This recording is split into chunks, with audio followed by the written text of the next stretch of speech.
گروپی قەیرانە نێودەوڵەتیەکان لێکۆڵینەوەیەکی لەبارەی کشانەوەی هێزەکانی ئەمریکا لە سووریا و لێکەوتەکانی بڵاو کردەوە کە لە بەشێکیدا وەنگاوی بە خیانەتێکی دیکەی وڵاتانی زلهێز لە کورد ناوبردووە. لە راپۆرتەکەیدا گروپی قەیرانە نێودەوڵەتیەکان ئاماژەی بەوە کردووە کشانەوەی ئەمریکا لە کاتێکدا کە هیچ گرنتیەک بۆ پاراستنی هێزەکانی سووریای دیموکرات لە هێرشی تورکیا و ڕژێمی سووریا بوونی نییە. ئەمە جگە لەوەی ئەمریکا زەمینە سازی سیاسی لە ناوچەکە فراهەم نەکردووە کە مەترسی لەسەر هەسەدەی هاوپەیمانی دروست نەبێت.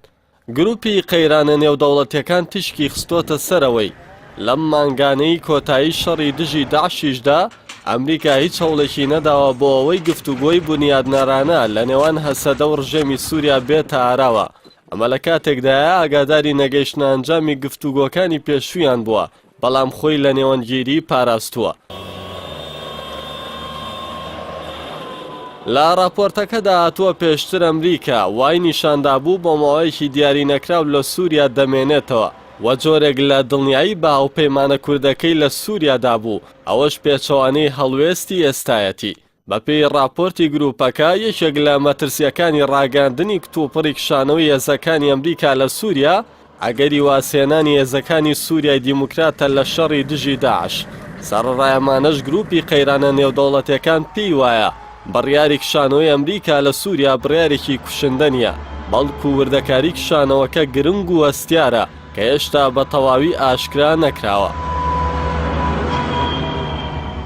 لالایەکی دیکەوە وێس هەڵتەرمان بەڕێوەبەری بەرنامەی خۆرهەڵاتی ناوەڕاست و باکووری ئەفریقایی گروپی قەیرانە نێودەوڵەتیەکان لە وتارێکدا دەڵێت بڕیاری کتوپڕی دۆناڵد ترامپ بۆ کشانەوەی هێزەکانی وڵاتەکەی لە سووریا کوردەکانی تووشی شۆ کرد و لە شێوێکدا خەونی سربەخۆیی ئەوان و پێکهێنانی دەسەڵاتێکی خۆجێیی لەناوبرد.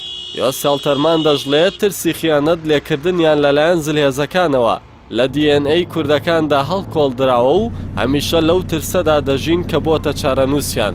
ئەماژە بەوەش دەکات ترسی خیانەت لێکردن لای کوردەکان لە شکستی دەوڵەتی عوسمانی و بێبەڵێنیەکانی دەوڵەتە سەرکەوتووەکانی جەنگی یەکەمی جیهانی بەرامبەر ئەو میلەتە سەرچاوەی گرتووە.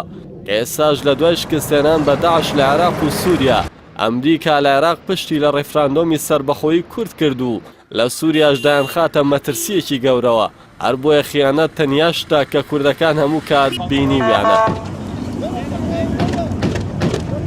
گروپی قەیرانە نێودەوڵەتیەکان لە راپۆرتەکەیدا هۆکاری شکستی گفتوگۆکانی ڕابردووی نێوان هەسەدە و ڕژێمی سووریا بۆ ئەو دەگەڕێنێتەوە کە ئەوەی ڕژێم تەنیا بە گۆڕانکاری بچووک لە بەڕێوەبردنی ناوچەکانی ڕۆژاوای کوردستان ڕاستی بوو، بەڵام کورد داوای لا مەرکەزیەت و ئۆتۆنۆمی و گۆڕانکاری لە دەستووردا دەکات. گروپی قەیرانە نێودەوڵەتیەکان پێشی وایە هەرچەندە ئێستا هەسەدە لە بارێکی لاوازتردایە بەراورد بە پێشوو، بەڵام بۆ بەرگرتن بە جەنگ پێویستە بچێتە نێو گفتوگۆی جددی لەگەڵ ڕژێمی سووریا. جەخت لەوەش دەکاتەوە پێویستە ئەمریکا قەرەبووی بڕیاری کشانەوەکەی بکاتەوە و هەنگاوی جددی بۆ دەستپێکردنی گفتوگۆ لە نێوان هەسەدە و دیمەشقدا بنێت.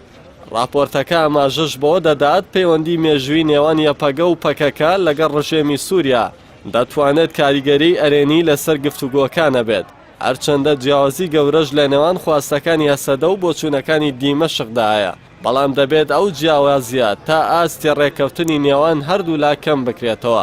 هەروەش ڕێگری لە هێرشی تورکیا بۆ سەر ڕۆژاوای کوردستان دەکات.